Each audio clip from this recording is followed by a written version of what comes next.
Hello and welcome to Unit 2. Unit 2 is energy and momentum. So we're going to be carrying forward some stuff from the 3U course. So that's why today we are looking at work and energy and just a 3U review here. So we're going to go through what you talked about in the grade 11 course. So what's the goal? I want you to be able to explain work and energy based on the grade 11 concepts. So a review of, starting with that review, first thing we want to talk about, what is work? So what is work?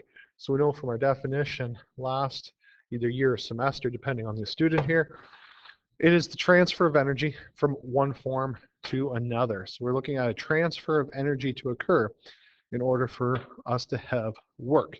And how do we calculate it? Well, it is our W equals the force vector multiplied by displacement. And remember, we can also write it as energy. Work is just energy. And we can still write it as the force delta D. So that's same thing. The subscript indicates work. And if the force is applied at an angle, we have F delta D cos theta. So there is at least two formulas for your cheat sheet or your study sheet as we move through the unit. So a quick example, emergency worker applies a force to a patient to push a patient horizontally for 2.44 meters on a gurney with a nearly frictionless set of wheels. What is the work done if the force is applied? So horizontally with a magnitude of 15 newtons. So just a quick little free body diagram here. So we're applying our force horizontally, 15.5 newtons. So A work equals force multiplied by displacement. So 15.5 multiplied by the 2.44 meters, there's our displacement, will equal 37.82 joules. All right, so on to B part then. What happens if it's 25.3 degrees above the horizontal? So this, maybe it's a really tall person that's pushing on the gurney. So there is the applied force at an angle of the 25.3 degrees. Not sure why I went 0.3 degrees. So anyway, free body diagram, that's actually the force in question. It's the X component that we want because that is the force, excuse me, in the direction of work. Force delta D cos theta, that F cos theta is our X component. So up here, magnitude of our force, cos theta is our FAX. All right, and we've already gone through that again with the first unit when we talked about vectors. So now it looks like this, the 15.5, 2.44, now only a component of that force is contributing to the work. So we end up with an answer of 34.2 joules. So there we are. Moving along then, what are the three requirements for force to be done? So right from the grade 11 note, same thing as it was before, your force must be applied. So there has to be a force applied in order to do work. A displacement must occur. So in grade 11, we talked about if you're pushing a car that's stuck, the car doesn't move anywhere, technically you're doing no work. Even though you might be tired from your efforts, you're doing no work. And finally, force and displacement must be in the same direction. So what's some situations where work is not being done? One of the common ones we talked about in the grade 11 course was carrying a backpack. So if you put a backpack on, so here's my backpack, force due to gravity is in the vertical, and if you walk forward, your displacement is left and right. So the force and the displacement is not the same. Now, if you were sitting down on a chair and getting up, all right, then you would be doing some work because you're working against in the direction of force due to gravity. So in general, when force is perpendicular to your displacement, we have no work. All right, there we are. So that is from the grade 11.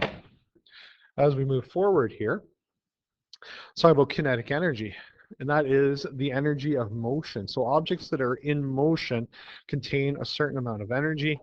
Our formula, EK, K for kinetic, is 1/2 mv squared. So mass times the velocity of the object. Everything's in SI units. Everything's got to be in kilograms and meters per second. So the example, a 55 kilogram sprinter has a kinetic energy of 3,300 joules.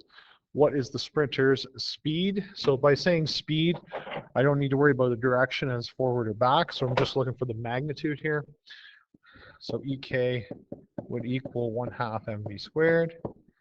So 3,300 equals 1/2. My mass is 55.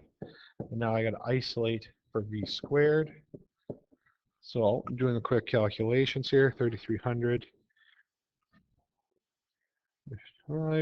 I get 120. Taking the square root of both sides. Only going to take the positive component here for my final answer. I get 10.95, so let's call it 11 meters per second. So that means the sprinter is doing 11 meters per second, or approximately 40 kilometers an hour. So pretty good sprint by my standards, that's for sure. So there's your kinetic energy. Then we also talked about gravitational energy or stored potential energy. And that's the energy due to an object above a reference point or it's elevated above the Earth's surface. And that formula was Eg equals mgh. All right. So a diver of mass 45 kilograms climbs to the top of a 3-meter diving board. How much gravitational potential energy does the diver have? So remember, if this is, I'm doing a little bit of extra here just to refresh your memory. Ground, up here's diving board. So the person had to use chemical energy or that allowed you to do the work with your muscles to displace you or move you up 3 meters. So that means that that energy has now become, you've given yourself potential energy in the form of gravitational energy. So it'll be mgh. So a mass of 45. Gravity in this course, again, we're going to use 10, make life easier for ourselves, and a 3. So now we just need to multiply those together to get an approximation of the energy involved. So I get a total of 1,350 joules. So therefore, the diver will have 1,350 joules of energy. All right. So then we moved into the big topic, and this is the important one for us in the grade 11 course. It is really the key for us. That's that conservation of energy. So important. So the law says that energy cannot be created or destroyed. Number 2 is the total energy in a closed system always remains the same. And energy can change from one form to another, but the total amount of energy stays the same as long as the system's considered closed. So what does that mean in terms of a formula? Well, it means that ET, our total energy, is equal to how much kinetic energy was involved in the situation, plus how much gravitational potential, plus how much mechanical energy you've put into the system, how much thermal energy is there from a heat transfer, plus ES, how much sound energy is created, plus, and it continues on, depending on the situation and the depth of the analysis. Now for us, mainly, we typically, in the grade 11 course, stuck to the first 3, kinetic, gravitational, and mechanical energy. So we just kept it to those, but you can really, as you move up through the physics world or into more senior courses, you can incorporate thermal energy, sound energy, and so on and so forth.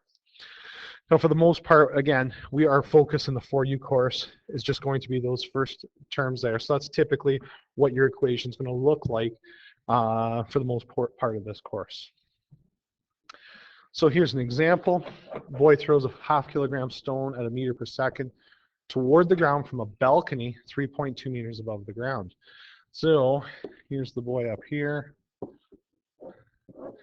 Here's the rock, and it's traveling downward. All right, so that's the initial, and it's going down. We know that we're 3.2 meters above the ground. What's the total energy at the beginning of the throw here? So total energy in the system, in this case, would be the kinetic energy that the boy gave the rock, plus the gravitational potential of the rock. So 1/2 mv squared plus mgh, and we end up with the 1/2 0.5 times 1 squared plus 0.5, 10, and 3.2. So completing that calculation, we get a total energy in this system of 16.25 joules of energy. So if we consider this a closed system, all the energies involved here will always add up to the 16.25. So total energy is 16.25 joules, which allows me to move to B part now. So in B part, what must the energy equal when the stone hits the ground? Well, the energy, ET, is always going to be 16.25 joules. So the energy at the bottom, so therefore, energy at the ground